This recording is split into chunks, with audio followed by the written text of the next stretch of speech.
And what we've done so far up until this point in class was talked about equations. So solving for like one specific value, one solution. What we're going to be doing today is transitioning into talking about inequalities, which I'm sure that you've seen up until this point in your math careers. Just the amount of, have you looked at it in depth like we're going to or not. So what exactly is an inequality? Well, an inequality, rather than finding a solution with like an equation, an inequality is more so a range of solutions, right? So you probably have seen this before. We have greater than, we have our greater than sign, less than, our less than sign, greater than or equal to, less than or equal to. And you've probably seen these things before, right? At some point along your mathematical careers. So like, for example, if you're solving an inequality and you get x is greater than 3, well, that means that any value greater than 3 is going to satisfy that solution, right? So you can plug in 4, you can plug in 5, so on and so forth, and it'll make sense. Less than, it's the same thing. If we're talking about negative numbers, anything less than 0, well, that would be a negative number, right? -1, -2, whatever -1,000, whatever we choose to plug in is going to make sense. Greater than or equal to, less than or equal to is the same thing, except now it can be that number.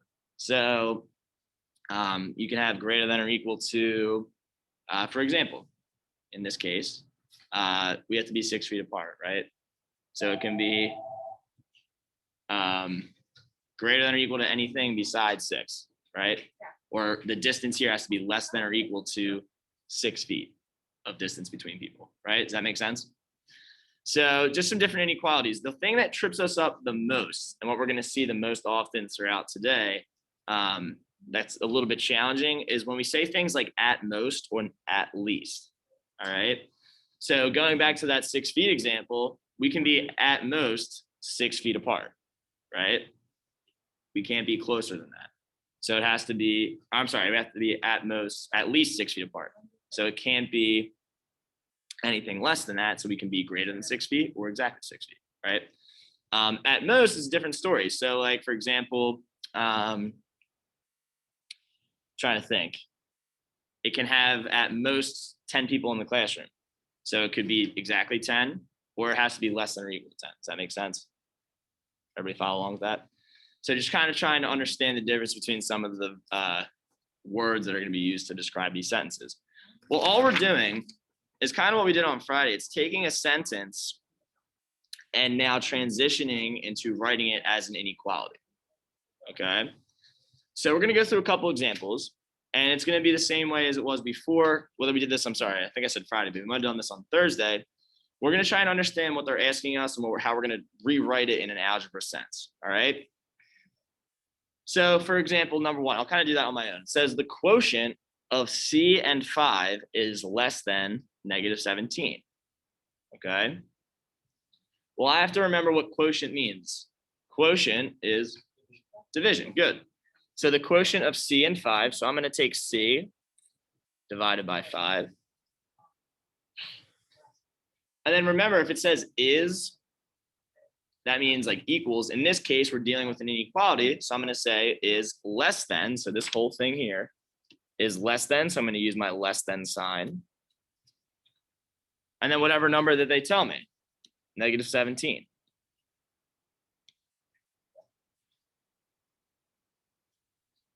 And that's all you're going to have to do for today. So just rewriting something from words to an algebraic expression, in this case, an inequality expression. Question? What's that? Extra pencil? Yeah, I have an extra pen. That's all right. Any questions about that first example?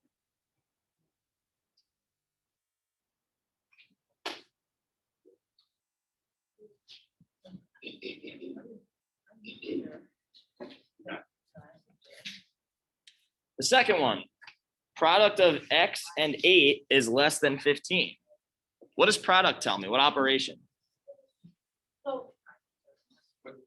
Multiplication. So I have x and 8. If I'm multiplying those together, I can write that as 8x. And then it's less than 15.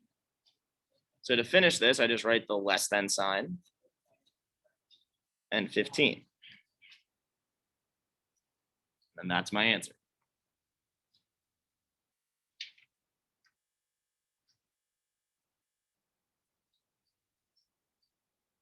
Any questions about that example? Twice W. Whenever you see something like twice or 3 times, what kind of operation is that? Multiplication. So twice W means I'm going to take 2, multiply it by W. Is greater than or equal to 19. All right. So I have greater than or equal to, I have to put the line underneath, right? To symbolize that it can be exactly 19 or it can be greater than 19. And then I just write the 19 next to that. All right, so don't forget that line underneath.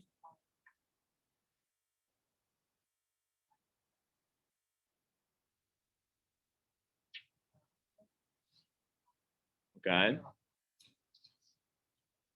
8 subtracted from B, well, that's B minus 8, is at least. So again, this is the one that might trip us up whenever we see something like at least or at most. Let me go back to that analogy from before. You can be at least 6 feet apart, right? You can be greater than that, but the closest that you can get as of right now, 6 feet apart, right? So it could be greater than or equal to negative 16. That's what at least means. Think at least, greater than or equal to.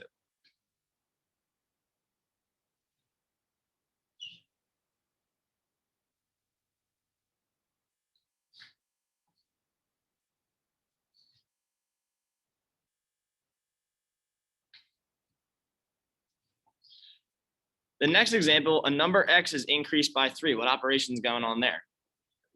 Addition. So I have X plus 3. This time it's at most. So again, going back to that analogy from before, we can have at most 10 people in here, right? So it can be the maximum I have is 10. I can obviously have less. So at most, think less than or equal to. And I'm going to write the 30 in there.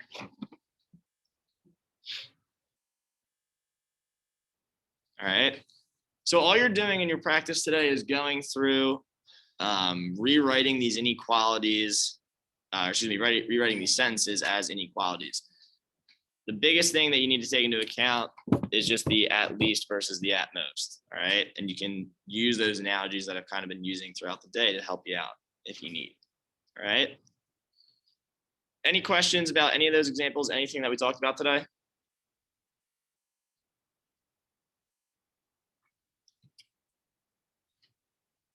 Got it.